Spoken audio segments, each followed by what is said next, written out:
دیکھ لیا تھا۔ رسول اپنی میلاد خود بیان کرتے ہیں، لیکن اب بات یہ ہے، کچھ بھائیوں کا سوال یہ ہے کہ بھائی جب حضور کی ولادت بھی 12 کو ہوئی اور وفات بھی 12 کو ہوئی، وصال بھی 12 کو ہوا، تو پھر پیدائش کا جشن ہی کیوں مناتے ہیں؟ آقا علیہ السلام کی موت کا غم کیوں نہیں مناتے؟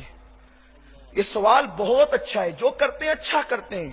سنیے بخاری شریف کی حدیث دے رہا ہوں، بخاری شریف اصح الکتب بعد کتاب اللہ سیاہ ستہ میں ہے، جس دن نبی کی پیدائش بھی ہو اور جس دن نبی کا وصال بھی ہو، اب دونوں چیزیں ایک ہی دن ہو تو کیا منانا چاہیے؟ یہ بخاری شریف میں ہے۔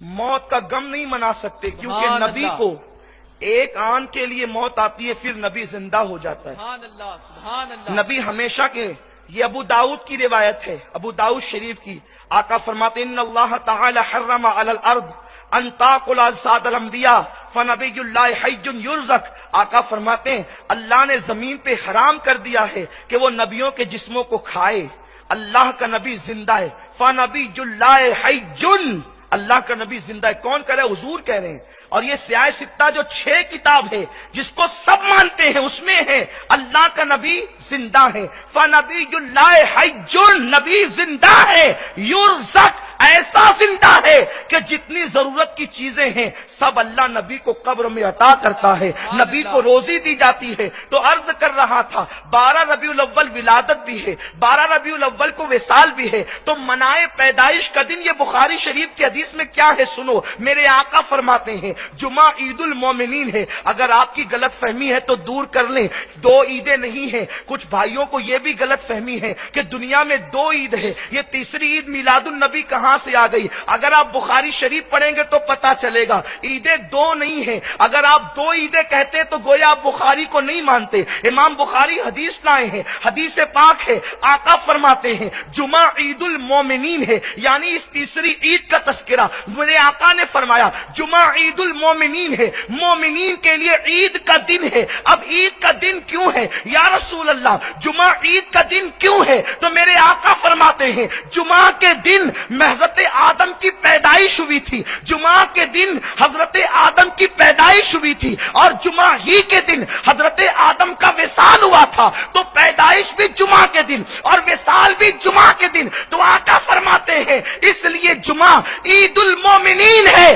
یا رسول اللہ جب پیدائش بھی جمعہ کو ہوئی اور وصال بھی جمعہ کو ہوا تو پھر عید کا دن کیوں ہے؟ تو جس دن آدم پیدا ہو اور جس دن آدم کا وصال ہو اس دن کو میرے رسول عید کا دن کہہ رہے ہیں۔ تو آدم افضل ہے یا مصطفیٰ افضل ہے؟ میرے آقا جان آدم ہے، اس لیے آقا کی پیدائش کا دن بھی عید کا دن ہے، عید نہیں بلکہ عیدوں کی عید کا دن ہے۔ میرے پیارے آقا علیہ السلام کے پیارے دیوانوں، اب بات اتنی ہے، کچھ بھائیوں کو یہ بھی اعتراض ہے کہ اس دن تو حضور پردہ فرمائے، حضور علیہ السلام نے موت کا مزہ چکھا، حضرت فاطمہ رو رہی تھی، حضرت عائشہ رو رہی تھی، صدیق اکبر رو رہے تھے، پھر ہم جھنڈے کیوں لگائیں، ہم پرچم کیوں لہرائیں، ہم لائٹنگ کیوں لگائیں، ہم خوشیاں کیوں منائیں؟ سنو، فاطمۃ الزہرا نبی کی موت پر نہیں رو رہی تھی، عائشہ صدیقہ نبی کی موت پر نہیں رو رہی تھی۔ میں ذمہ داری کے ساتھ عرض کروں گا، اس لیے کہ نبی کی بیوی کو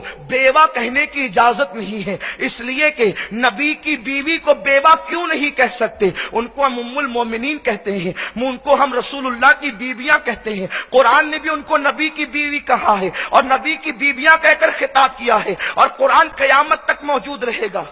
لیجئے عرض یہ کر رہا تھا کہ سیدہ فاطمہ کے بارے میں یہ ہے کہ وہ اپنے والد کی موت پر رو رہی تھی، والد کی موت پہ وہ نہیں رو رہی تھی۔ جناب عائشہ صدیقہ کے بارے میں کہ وہ اپنے شوہر کی موت پہ رو رہی تھی، وہ حضور کی موت پہ نہیں رو رہی تھی۔ بات یہ تھی کہ ان سب کا عقیدہ ہے، ابو داؤد کی حدیث میں نے پڑھی ان اللہ تعالی حرم علی الارض ان تاکل اجساد الانبیاء فنبی اللہ حی یرزق، اللہ کا نبی زندہ ہے اور اسے روزی دی جاتی ہے۔ یہ صحابہ کا عقیدہ تھا، بلکہ صدیق اکبر کا عقیدہ تو یہاں تک ہے، انہوں نے حضور علیہ السلام کے پردہ فرمانے کے 2.5 سال کے بعد یہ وصیت کی جب میرا انتقال ہو جائے تو میرا جنازہ رسول کے آستانے پر لے جانا، دروازہ بند ہوگا، جنازہ باہر رکھ دینا اور پوچھنا یا رسول اللہ جو ابو بکر ساری زندگی آپ کے ساتھ ساتھ رہا وہ قبر میں بھی آپ کے ساتھ رہنا چاہتا ہے. اس حدیث کو الخصائص الکبریٰ میں امام سیوطی نے لکھا ہے. جب اللہ اکبر صدیق کا وصال ہو گیا, سب لوگ جنازہ لے کر کے پہنچے. مولا علی نے عرض کیا یا رسول اللہ, جو ابو بکر دنیا میں ساتھ ساتھ رہا وہ قبر میں بھی ساتھ رہنا چاہتا ہے. یہ کب علی عرض کر رہے تھے, مولا علی کب عرض کر رہے تھے. علی کسی مولوی کا نام نہیں, علی مولائے کائنات کا نام ہے, جس کے بارے میں نبی کہے انا مدینۃ العلم و علی بابھا, میں علم کا شہر ہوں, علی اس کا دروازہ ہے. وہ علی ہاتھ جوڑ کر کہتے ہیں حضور یہ ابو بکر آپ کے ساتھ مزار میں رہنا چاہتے ہیں. امام سیوطی حدیث لکھتے ہیں اندر سے آواز آئی محب کو محبوب سے ملا دیا جائے, اور دروازہ کھل گیا. صحابہ نے نبی کے قدموں میں رکھ دیا. یہ صحابہ کا عقیدہ تھا. وہ نبی کی موت پر نہیں رو رہے تھے, نبی کے بچھڑنے کی وجہ سے رو رہے تھے. اب ہم حضور کی زیارت نہیں کر سکیں گے, اب حضور کا دیدار نہیں کر سکیں گے. ہم کیوں نہیں روتے اس دن؟ ہم ملے ہی نہیں ہے تو بچھڑیں گے کب؟ سبحان اللہ. ہم ملے ہی نہیں ہے. ہم حضور علیہ السلام کی ہم نے زیارت کب کی ہے؟ وہ زیارت نہ ہونے کے ایک صدمے سے رو رہے تھے. اس لیے یہ کہنا کہ صحابہ کرام اس دن رو رہے تھے, ہم خوشی کیسے منائیں؟ میں نے آپ کو بخاری کی حدیث پیش کر دی.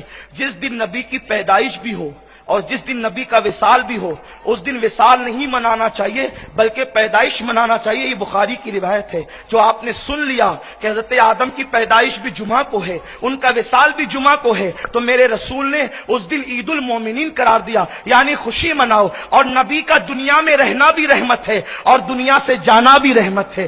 دونوں میں دن رحمت ہی رحمت ہے, آنا بھی رحمت اور جانا بھی رحمت. اب بات اتنی